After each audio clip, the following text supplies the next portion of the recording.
smelt of dust and pennyroyal. A sky like hammered tin pressed low. He told the bay mare, "Please, just make it quick," as if time listened. Boot heels clicked like a metronome of dread.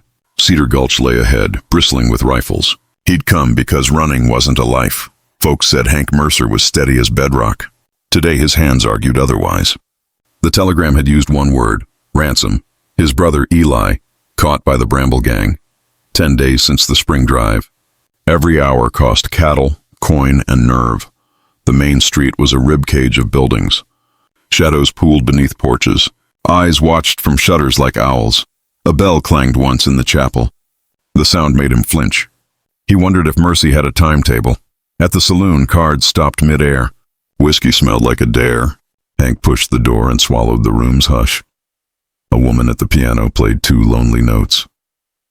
"You're late, rancher," said a voice near the stairs. Boots creaked and the Bramble boys unfolded. Their leader wore a smile like a cut. "Money?" he asked, palm out. Hank set a canvas bag down, heart caged and banging. Coins clacked like hail on a dry roof. "Eli first," Hank said, voice trimmed to the bone. Silence moved like a snake. They brought Eli tied, hatless, bruised. The rope around his wrists looked hungry. "Hank?" he breathed, a prayer shaped like a question. "Please, just make it quick," Eli whispered so only kin could hear. Hank's breath snagged. The whole saloon leaned closer without moving. The leader laughed. "Quick is extra." He jerked his chin toward the back alley. Business walks where sunlight can't judge. Outside, the day shrank to a narrow stripe. Flies stitched the air. Eli stumbled, but pride kept him tall. Hank felt the world tilt. The alley smelled of old onions and gun oil. He counted doors, windows, escape that wasn't there. Price doubled, the leader said lazily. "Or he hangs." The gang tossed a rope over a signboard hook. Hank's hand touched the revolver he'd sworn he wouldn't draw. The steel felt colder than law. A single cough of wind tugged the rope. He'd promised Ma never to kill again. He had promised Eli to come home with him. Promises were iron, and he was rusting. Time thinned to thread. The gang's laughter sounded far, like a creek in drought. Hank's vision narrowed to knots and faces. He could make it quick, end Eli's suffering. The thought arrived uninvited, wearing Mercy's coat. It tasted like poison and honey. Eli met his eyes, steady as fence posts. "Do the unthinkable," those eyes pleaded. Hank understood and hated that he did. He raised both hands, palms chalk white. "You win," he said, voice blunt as a fence plank. "Take me instead," the leader blinked, amusement curdling. "Martyr makes poor business. Yet greed has ears. Trade has teeth." He sniffed profit and sacrifice. "Hang the hero, free the spare," a boy snickered. Eli shook his head violently. Hank breathed through the quake inside. He stepped beneath the rope.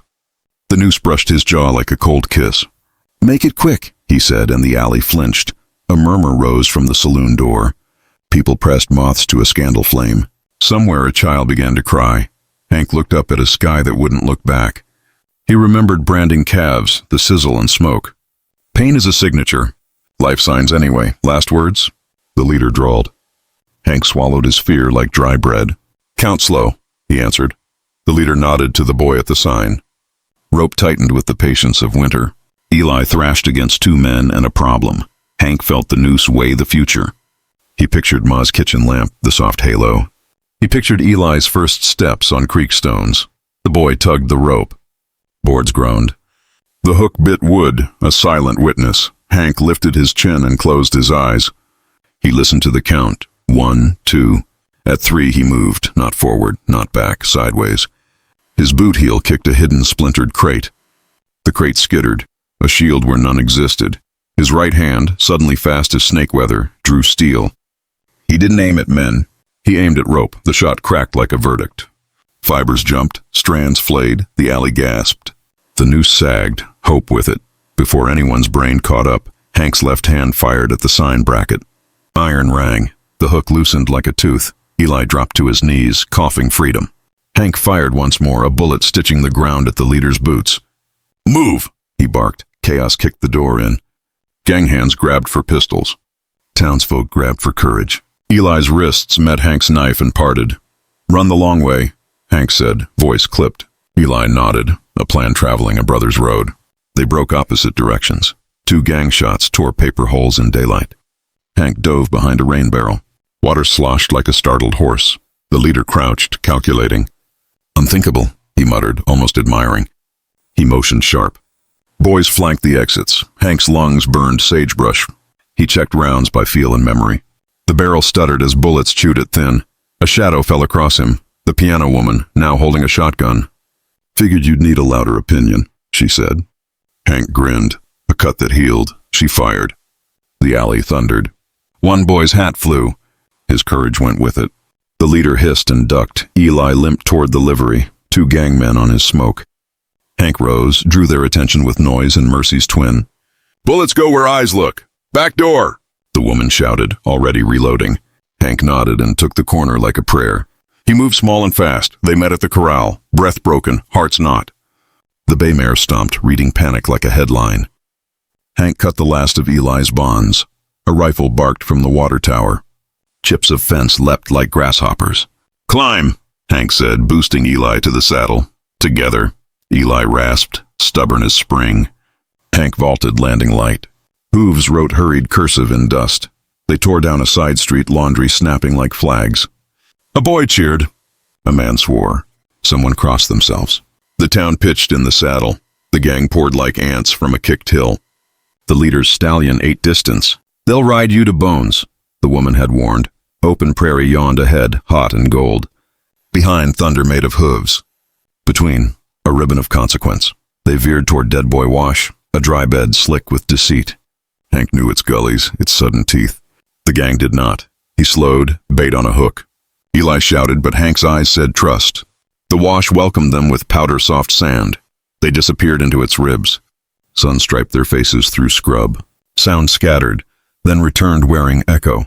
A hawk scrawled circles overhead. Hank listened to silence for ambush. Silence whispered, "Not yet." Gunfire stitched the horizon behind them. The leader split his men in threes, clever enough to be dangerous. Dust devils imitated riders. Hank guided them along a shelf of rock. The shelf narrowed to a gambler's margin. Below, cactus waited with quiet knives. "Remember the spring flood?" Hank asked, breath thin. Eli nodded, eyes bright with pain and memory. Water carved a back door. They found the flood cut, a crawl space of cool shade. The mare resisted, then trusted. Trust is the bravest animal. They slid through, scraping faith on stone. The world softened on the other side. Mesquite made lace of the wind. Hank dismounted, listening. He heard the gang pass wrong, swallowed by their own dust. He exhaled what felt like a life. Eli swayed, fever licking at him. Hank tore his sleeve, made a bandage simple as truth. "We ain't done," he said gently. They headed for Widow Harper's place, a mile and a Mercy away. Widow kept secrets and decent coffee. She also kept a Spencer carbine. The house crouched behind cottonwoods, green thoughts in a yellow world. Chickens debated loudly about corn. Widow opened the door with calm aim. "Put that down, Hank Mercer," she said, smiling without smiling. "I ain't burying you today." They stumbled inside and locked the clamor out. Widow cleaned Eli's cuts, each hiss an inventory. "You boys bring tumbling weeds with you," she muttered. Hank apologized to the floorboards. They heard distant hoofbeats, a trouble clock. Widow handed Hank the Spencer with ceremony. "Unthinkable done once. Do it again, but smarter." Hank took the upstairs window, the wash at his back. Eli sipped coffee like medicine. Widow loaded shells with the patience of rain. The gang found the yard and spread like spilled ink. The leader tipped his hat at Widow's curtains. "Trade you a roof for 2 varmints." Widow laughed, a sound like a door locking. "I don't trade with buzzards," she answered. Hank grinned despite the grave arithmetic. The first volley cracked the day. Hank returned 3 shots, clipped 2 hats and 1 certainty. The Spencer spoke in full sentences. The leader tested flanks, tasted the sting. Chickens fled indignantly. Eli braced the door with a table and a prayer. Smoke braided the staircase. Widow passed Hank a wet cloth. "Breathe smart," she said, no wobble in her grip. Hours shrank to minutes wearing borrowed boots. The gang circled, then faltered. "Courage erodes under honest fire. Parley!" the leader called, voice glazed. Hank considered the word like a snake in grass. Widow shook her head minutely. "Send Eli," the leader tried. "I'll spare the house." Hank looked at his brother, at the window, at the wide-armed day. Then he did the unthinkable twice. He tossed his revolver into the yard. Metal flashed like a broken promise. He stepped onto the porch empty-handed. Gasps popped from the cottonwoods. Eli cursed softly. Widow's shadow leaned, rifle steady as arithmetic. Hank walked to the hitching rail and sat. "You've got numbers," he said evenly.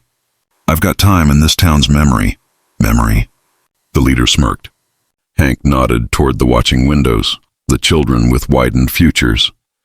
"Every bullet you send writes your name wrong." A pause opened like an extra door. The gang shifted, men hearing their own stories out loud. "Doubt is the quietest deputy." Hank kept talking, building a scaffold of truth. "You hang me, you hang a town's patience. The rangers will come hungry." He pointed to the trail dust beyond the ridge. "In 2 hours they'll be full." It wasn't a lie. Widow's wire had flown at dawn. The leader weighed the claim like a gold nugget. He didn't like the heft. He liked less the steady barrel in Widow's window. "Coin then?" he said, Greedy's last refuge. Hank gestured at the bag still in the saloon, at a memory lately made. "You had your bite." "Interest," the leader snapped, but the word sounded thin. His men stared at their boots, sudden poets of regret. A crow scolded the moment. Hoofbeats rolled from the ridge, real as rain. Blue coats crested like a tide deciding shore. Widow's grin finally reached her eyes. The leader's face went quiet as a shutter. He backed his horse a step, then two. "Another day, Mercer. Make it never," Hank said, soft as snow that never falls here. The gang dissolved into distance, a rumor losing breath. The rangers split to check the town. Dust settled like forgiveness trying itself on. Widow exhaled a decade. Eli slumped, spent but smiling. Hank reached him a hand, both of them shaking out the storm. The mayor nuzzled a pocket for apples life hadn't promised. The sheriff appeared late, hat tilted guilty. "Heard a ruckus," he offered. Hank let the joke pass without a toll. People spilled into the street, feelers testing the new day. Children asked for the story already varnishing. Hank said, "Tell it slow." At dusk, the sky softened to bruised peach. Hank stood where the noose had kissed him. He touched the air and forgave nothing, no one, not yet. Eli joined him, shoulder quiet against shoulder. "You did the unthinkable," he said, a smile cracked wide. Hank shook his head. "We did," he corrected, "and then we did the necessary." The words fit like a saddle finally broken in. They rode home under a lantern of early stars. Fences counted off the miles like beads. Coyotes practiced sorrow in the draws. At the creek, frogs tried hymns. The house waited with its small, warm heart. Ma's lamp, only a memory, still lit the way. Hank unsaddled the bay, whispering apologies. Eli fed her oats with arthritic kindness. The mayor forgave quicker than men do. They sat on the stoop, boots whispering dust. Night smelled of cooling iron and mint. A whippoorwill approved of something ancient. "Please, just make it quick," Eli teased, mimicking Hank. Hank chuckled, a sound long overdue. "Quick don't stick," he said. "Slow does," Eli agreed. They watched constellations shuffle their patience. Somewhere, distant thunder promised rain or trouble. In the morning, the townsfolk came with pies and relief. Widow Harper brought coffee strong enough to mend fences. The piano woman arrived without her shotgun, with a smile instead. They fixed the saloon sign, rope burns like punctuation marks. The alley kept its secrets but not its power. Hank walked it anyway, to prove a point to his bones. He found the frayed rope ends, kept one in his pocket. A reminder weighs less than regret. He let the rest ride the wind. The leader's name faded from talk like old paint. What stayed was a story about choices. Stories are fences. They keep some things in, other things out. Hank mended gates, stitched pasture, taught his hands to be quiet again. Eli's laugh returned in working order. The ranch relearned how to breathe. When riders crested the far hill, Hank paused only once. Habit eyed the horizon, then relaxed. Not every dust cloud carries a storm, yet he kept the Spencer oiled, not for fear, for duty. Peace is alone. Interest accrues. He paid it in vigilance and decency. Some nights he woke to the taste of hemp. He'd step outside, ask the stars a small, hard question. They answered by continuing to be. He never wore a hero's look. He wore a man's. Both fit better when not tried on too often. One autumn, rain finally kept its promise. The wash sang like a saloon without the lies. Newgrass wrote greener sentences. Eli carved a whistle from cottonwood. The sound wandered the yard like a cat. Hank smiled, unthinkably easy. The piano woman played Saturdays again. Children twirled where bullets once argued. Widow sat with lemonade. A general retired. Cedar Gulch learned to count blessings louder than grudges. The sheriff learned to arrive earlier. The bell in the chapel rang for births and harvests. Hank took the frayed rope piece to the river one morning. He set it on the water and watched it choose away. Mercy sometimes floats. He spoke to the current softly. Quick as clean, he admitted. But living with it is a long chore. He walked home lighter by an ounce that weighed a ton. Eli waved from the fence line, hat high. The bay mare flicked a tail verdict. Acceptable. When winter came, it came honest and white. The stove ticked, the world hushed. Hank read aloud from old trail journals. They laughed at past versions of themselves, stubborn as mules. They toasted Ma with coffee in silence. The house held their echoes tenderly. Spring returned on green boots. Calves stumbled into names. The wind took up its steady job again. One evening, a stranger asked about the alley, the rope, the legend. Hank poured him water in the short version. The long one belongs to dusk. Unthinkable? The stranger prodded. Hank nodded, gaze soft but sharp. That's just what we call necessary before we admit it. The stranger tipped his hat and rode on wiser.